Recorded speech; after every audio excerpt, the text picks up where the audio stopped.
Hey guys, welcome back to Catbird Hill. John here. It is another perfect day in early January to do some firewooding here at Catbird Hill. I know this is, I think, video number 3 where you've seen me with a chainsaw in my hand most of the video, but we'll make this a fairly short video. I want to bring out an absolute classic chainsaw just for you all.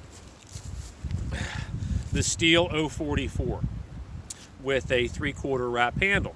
So this saw I obtained from a friend of mine out in Colorado as a trade for a saw of mine that he wanted. I actually traded him a brand new saw, modern saw.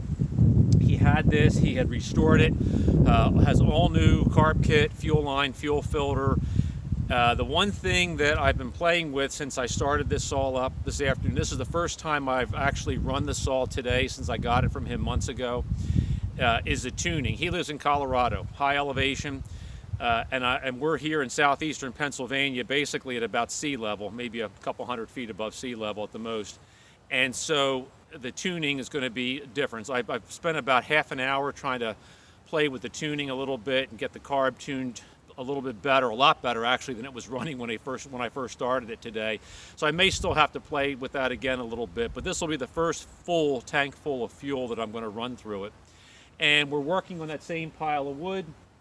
I have a log here that I had worked on the other day after I stopped that video. I was running the Husqvarna 266.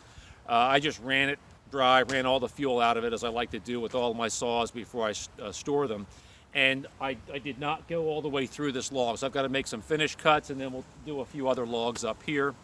And then we'll talk about what's going to be happening on the next video. I mean, I literally could make a chainsaw video every day, but I think that would create some boredom for some of you. So we're going to talk about what's coming up. So we'll fire this guy up, and let's see how they cut. It's got has a brand new 24-inch Oregon bar, Oregon chain right out of the box, an untouched Oregon chain. We'll touch it up later, but we always like to see how they cut right out of the box. I'm always curious to see, maybe one day I'll find one that cuts really well without having to touch it up. I doubt it. Let's fire it up and see what happens here.